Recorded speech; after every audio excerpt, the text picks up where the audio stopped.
8h35, François Hollande, bonjour. Bonjour. Vous n'avez pas manifesté hier avec les enseignants? Je n'ai pas besoin de manifester pour faire connaître mon soutien. J'étais à Rennes et j'avais des rencontres avec le personnel hospitalier, qui me paraît aussi devoir être compris dans une forme de difficulté au travail, de souffrance même, compte tenu des conditions qui sont posées. Mais là, avec les personnels de l'éducation, j'avais affirmé il y a déjà plusieurs semaines quelle était ma solution. Alors, votre solution, 60 000 emplois créés en 5 ans. Est-ce que c'est un peu réducteur comme présentation ou pas? S'il ne s'agissait que c'est de la ça, réalité. S'il ne s'agissait que de ça, oui. Il y aurait effectivement une forme de simplification. Oui. Mais quand il y a eu à peu près 100 000 postes, pas simplement d'enseignants d'ailleurs, hein, de psychologues, d'infirmières, de surveillants qui ont été supprimés Personnel de l'éducation nationale, oui. J'ai considéré qu'il fallait non seulement mettre un coup d'arrêt, mais qu'il fallait avoir une direction. Pour que les étudiants d'ailleurs qui préparent au métier de l'éducation puissent savoir quel est leur avenir. Et puis pour aussi que les personnels qui sont aujourd'hui devant les élèves puissent comprendre qu'il y aura une issue et qu'ils pourront dans le temps organiser leur travail différemment. Mais nous aussi, si nous sommes en responsabilité en 2012, si vous êtes président de la République on devra faire en les 2012, réformes qui sont indispensables. Voilà, si vous êtes président de la République en 2012, vous stoppez évidemment toutes les suppressions de postes dans l'éducation nationale, si je comprends bien. On est d'accord. Vous créez de nouveaux postes pour revenir à la situation de 2007. Non, nous ne reviendrons pas à la situation antérieure. Pourquoi d'abord? Parce que ce n'est pas aux mêmes endroits que nous mettrons les postes. Ensuite, il y aura déjà, à la rentrée 2012, une difficulté. Personne n'en parle. Mais le budget pour 2012 va prévoir encore 14 000 suppressions. Présenté aujourd'hui en Conseil des ministres, le budget. 14 000. 14 000, Donc la rentrée, si, comme vous l'annoncez, j'en suis heureux. Non, mon arrivée, je n'annonce rien du tout. Mon arrivée possible à la présidence de la République, un nouveau gouvernement, nous serons au mois de juin. Oui. Les concours seront passés. Oui. Il faudra bien que nous assurions la rentrée. Rentrée très difficile.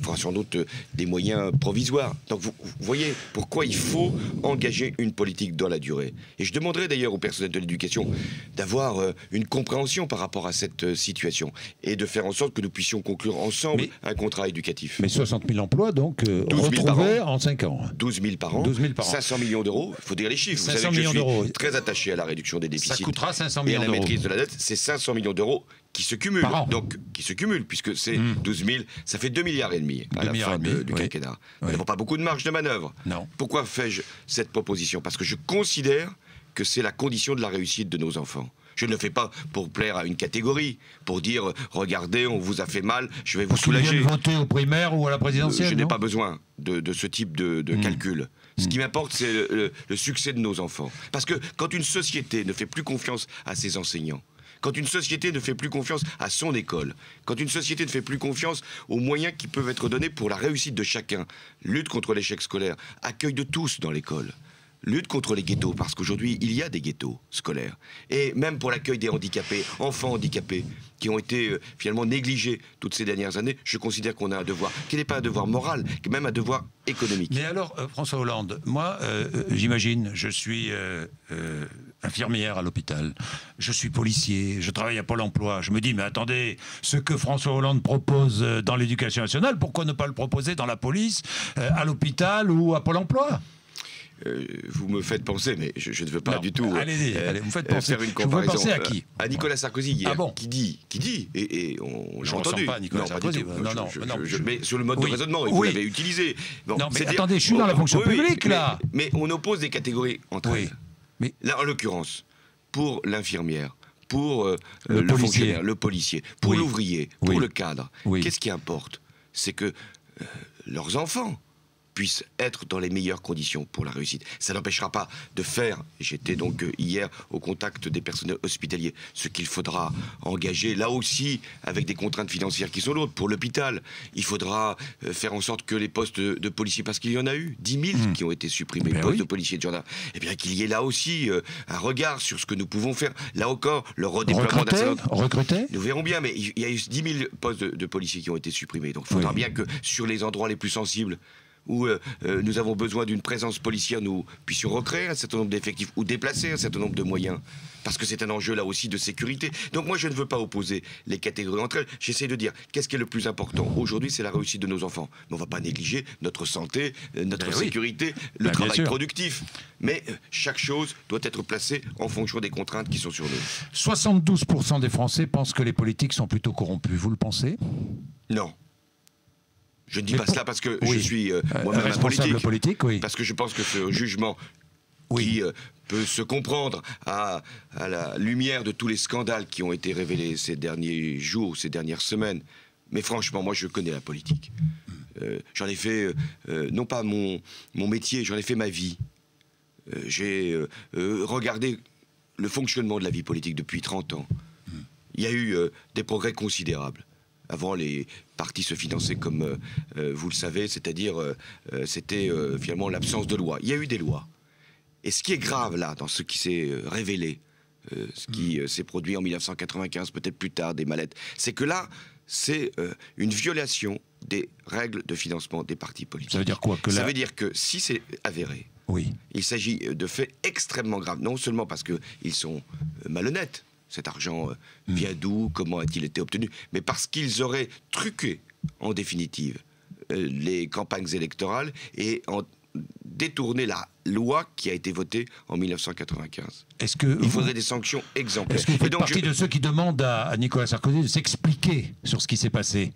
Pour l'instant, ce sont des proches. Il est protégé par l'immunité présidentielle. Mais de toute façon, son mandat vient bientôt à expiration. Oui. Donc en 2012, si les choses s'ordonnent comme je le souhaite, il aura à s'expliquer. Peut-être, si un juge... Vous demanderez à ce qui s'explique devant la justice. C'est pas à moi de demander. Pas vous, mais c'est à la justice. Pour l'instant, la justice ne s'est pas manifestée. Oui. Elle n'a pas dit qu'elle voulait et qu'elle était empêchée. Laissons la justice. Mais notre République, vous pensez que notre République est corrompue aujourd'hui? Non.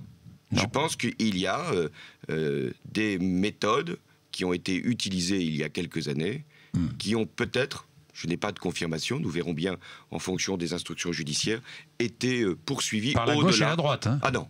Pour la gauche, alors, pour la gauche. Sous François Mitterrand? Non, je parle d'après 95. Moi, j'ai été premier secrétaire, je vais parler de moi, parce que c'est toujours plus simple que de parler des autres. Moi, j'ai été premier secrétaire du Parti Socialiste pendant 11 ans. Je peux vous dire, ici, les yeux dans les yeux, face à face, que je n'ai jamais, et le Parti Socialiste n'a jamais eu de financement illégal de son activité. 10% des Français, 10% des Français, des parlementaires allemands, ne cumulent pas. Cumulent, pardon. Oui. Ouais. 10% des parlementaires allemands cumulent. 82% des parlementaires français cumulent. Est-ce normal? C'est sans doute le fruit de l'histoire.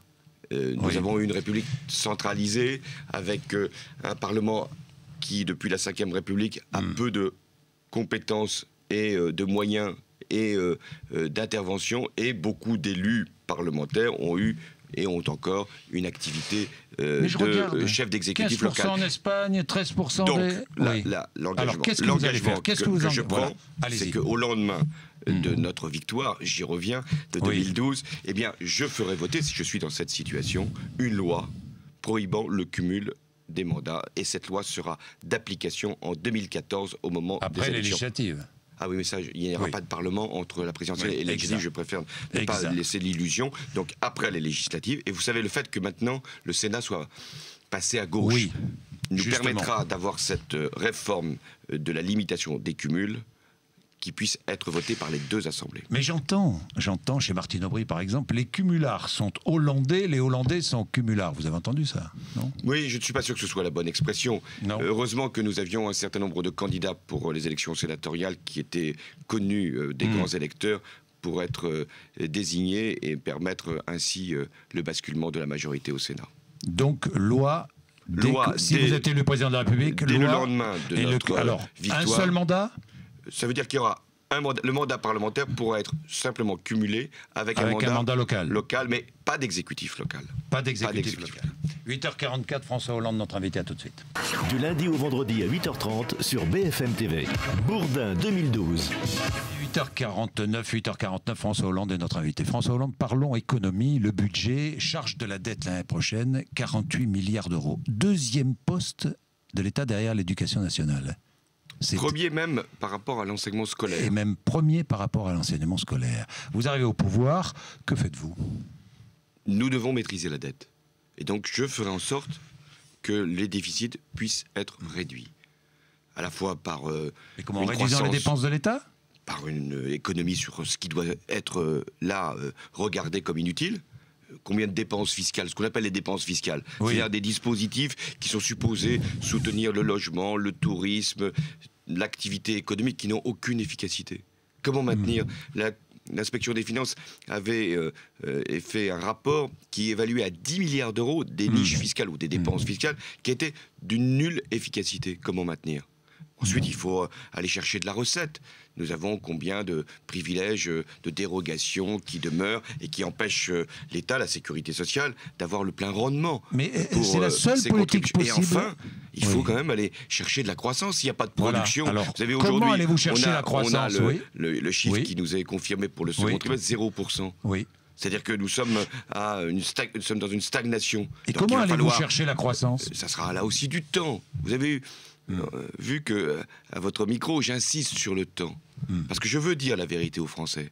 On ne va pas d'un seul coup changer la donne, y compris même pour réduire la dette. Parce que nous aurions une nouvelle présidence de la République, ce ne serait plus celui-là, ça en serait un autre. Et d'un seul coup, comme par miracle, la dette s'envolerait, les déficits se réduiraient, la croissance reviendrait. Mais enfin, qui me croirait lorsque je peux affirmer un miracle de cette nature? Donc il va falloir prendre du temps. Et la croissance, il va falloir aller la chercher, non pas avec les dents de Nicolas Sarkozy, vous avez vu que c'est une méthode qui n'a pas donné beaucoup de résultats, mais avec la mobilisation de tous les acteurs économiques, avec les entreprises. Parce que la croissance, il faut aller les chercher avec les entreprises. C'est bien beau, mais concrètement? Ça veut dire un soutien à l'investissement. Ça veut dire un soutien à l'innovation. Baisser le coût du travail? Ça veut dire que sur le coût du travail, nous aurions avantage à ce que les cotisations qui pèsent sur le travail puissent être remplacées pour une part par une contribution écologique ou par une fiscalité sur l'ensemble de la richesse produite, de façon à ce que nous puissions être plus compétitifs. Ça veut dire qu'il va falloir inventer de nouvelles propositions et de formules. Moi, j'ai le contrat de génération. Pourquoi? Parce que lorsque la croissance est faible, qui en sont les victimes? Les seniors qu'on écarte du marché du travail, les jeunes qu'on ne fait pas rentrer, ou alors avec des Mais ça ne marche pas, dit Martine Aubry, votre contrat de génération. Ce qui n'a pas marché, ça n'a jamais été utilisé. Ce qui n'a pas marché... Alors elle ment, là, quand elle dit ça. Elle pense que ce qui n'a pas marché, elle a raison de ce point de vue. Ce sont les mesures ciblées pour les jeunes, qui excluent les seniors. Pour les seniors, qui excluent les jeunes. Moi, ce que je propose, et qui n'a jamais été engagé, c'est de réconcilier les âges. L'employeur qui gardera un senior, qui embauchera un jeune, le senior transmettant l'expérience aux jeunes, eh bien cet employeur-là ne paiera plus de cotisation sociale sur les 2 emplois. Voilà ce qui va permettre. Alors on me dit, est-ce que ça coûte? Non, c'est pas un effet d'aubaine, puisque ça sera pris sur les 25 milliards d'euros d'exonération de cotisations sociales qui sont déjà accordées aux entreprises. Une réforme fiscale aussi? Elle est indispensable. C'est la première réforme. On paie des impôts dès le premier euro touché? On en paye déjà. Quand vous payez la CSG, vous le payez dès le premier euro. Mais l'impôt sur le revenu? Et l'impôt sur le revenu sera fusionné. Vous êtes favorable ou pas? L'impôt sur le revenu sera fusionné avec la CSG, donc nous paierons tous dès le premier euro touché. Bien. François Hollande. Mais certains paieront moins que d'autres. Et les plus favorisés paieront davantage. C'est tout simple à dire, plus difficile à faire. 2-3 questions personnelles. Est-ce que vous n'avez pas l'impression aujourd'hui, personnelle et politique, est-ce que vous n'avez pas l'impression aujourd'hui que tout le monde enterre déjà Nicolas Sarkozy? Moi, je vois la une des magazines, Nicolas Sarkozy, fin de règne, Nicolas Sarkozy. Non, vous n'avez pas cette sensation-là? Je connais les humeurs, qui ne sont pas que médiatiques, qui peuvent être aussi politiques. Oui. Les favoris dans les sondages. Oui, vous êtes favori, vous? Oui. Un de favoris. Les favoris dans les sondages. Le favori, pour l'instant, à gauche. Toujours l'élection présidentielle. Loin de là. Et si vous faisiez la liste de tous ceux qui ont été annoncés comme possible président... Comment est-on dans la peau d'un favori? Et les défaits du mois de septembre sont parfois les vainqueurs du mois de mai. Donc, une bataille démocratique, elle se fait dans le respect des échéances et des électeurs. Rien ne dit ce que sera l'issue. Bien sûr qu'aujourd'hui, Nicolas Sarkozy paye par son impopularité ce qui a été fait et ce qui n'a pas été tenu. Mais en même temps, il y a une campagne. Elle aura son effet. Et c'est un mauvais président, mais hélas, mais tout n'est pas mauvais dans ce qu'il a fait, non? Et en plus, il pourra dire qu'il a quoi? La crédibilité. Ça va être le mot majeur. Vous l'avez noté. Moi, j'ai résisté contre la crise. Je suis là pour vous, pour vous protéger. La crise pourra être le meilleur pour les Français? Eh bien, il faut relever le défi. C'est lui ou vous? Eh bien, ce sera l'enjeu de l'élection présidentielle. Oui, parce que... Avec le souci du changement. Alors je vais aller même plus loin. Est-ce qu'on peut devenir président de la République sans susciter l'enthousiasme? Il faut susciter à la fois une confiance, très important la confiance, une crédibilité indispensable dans une période de crise, et lever une espérance. Et quelle est l'espérance que je porte ? Oui, qui n'était pas un désir sur sa personne. Enfin, franchement, assez de cette exhibition permanente, de cet égocentrisme, de cette idée qu'une personne peut décider du sort du monde. Assez. Ayant quand même le sens de la réalité. Mais en même temps, il faut lever une espérance. Laquelle ? Aujourd'hui, je considère que c'est pour la jeunesse qu'il faut engager tous les efforts nécessaires. Parce que quand un pays néglige la génération qui vient, alors il s'expose à tous les dangers. Mais la France désespère de la politique. Non, la France peut espérer si on lui montre le chemin, si on lui dit quelle est la destinée, si on lui dit quelle va être la perspective. Vous savez, moi, je traverse la France, je la rencontre autant que je peux, les Français, avec leurs souffrances, avec leur colère, avec leur désespérance parfois, mais aussi avec leurs atouts. Et qu'est-ce qu'ils nous disent? Est-ce que l'on peut encore vivre ensemble? Est-ce que l'on a un projet qui peut nous rassembler? Est-ce qu'on a une grande cause qui peut nous permettre de dépasser nos intérêts catégoriels, nos intérêts de génération? Eh bien oui, dès lors qu'on se dit que c'est le récit républicain. Qu'est-ce qu'on va faire pour la génération qui arrive? Qu'est-ce qu'on va faire pour que nous puissions réussir ensemble? Quel est le rêve français? Il y a bien un rêve américain, il y a peut-être un rêve allemand, et on voit bien le rêve d'une réussite économique, même au détriment de leurs voisins. Eh bien nous avons un rêve qui est fait à la fois de progrès, et d'égalité, et de respect, et de dignité. Dans ces débats qui vous opposent aux autres candidats, socialistes ou radicaux de gauche, est-ce que vous ne sentez pas que ça commence un peu à se crisper, là? Vous n'avez pas peur de ça, que les attaques arrivent de tous les côtés? Vous êtes le favori, on attaque souvent le favori, François Hollande. En tout cas, toujours pour ce qui me concerne, je ne dirai rien, et je ne ferai rien qui puisse altérer... C'est-à-dire que vous n'engagerez pas... Non, je ne ferai rien qui puisse altérer l'image, la force, la légitimité de celui ou de celle qui sera désigné. Vous êtes dans le rôle du favori. Non pas parce que je suis dans le rôle du favori, mais parce que je sais d'expérience que si nos débats internes, qui sont plutôt à notre honneur, dégénéraient dans une forme de déconsidération, ce serait au bénéfice de celui que vous avez évoqué tout à l'heure comme étant le probable défait, mais qui n'a pas dit son dernier mot. Vous êtes le mieux placé pour battre Nicolas Sarkozy? En tout cas, je pense que ça sera l'élément du choix. Dans le vote qui va se faire le 9 octobre, le critère, ça sera qui peut battre Nicolas Sarkozy et Marine Le Pen. N'oublions pas cette possibilité d'une surprise au soir du premier tour, comme elle s'est faite il y a maintenant 10 ans, le 21 avril 2002. À l'époque, Jean-Marie Le Pen avait fait 17%. Marine Le Pen est dans les sondages à 18 ou à 19%, et nous sommes à 7 mois de l'élection présidentielle. Eh bien moi, je ne veux pas, pour mon pays, qu'il y ait un risque de présence de l'extrême droite au second tour, et je ne veux pas même être en face d'elle au second tour de l'élection présidentielle. François Hollande, notre invité, 8h57, merci d'être venu nous voir ce matin sur BFM TV, sur RMC.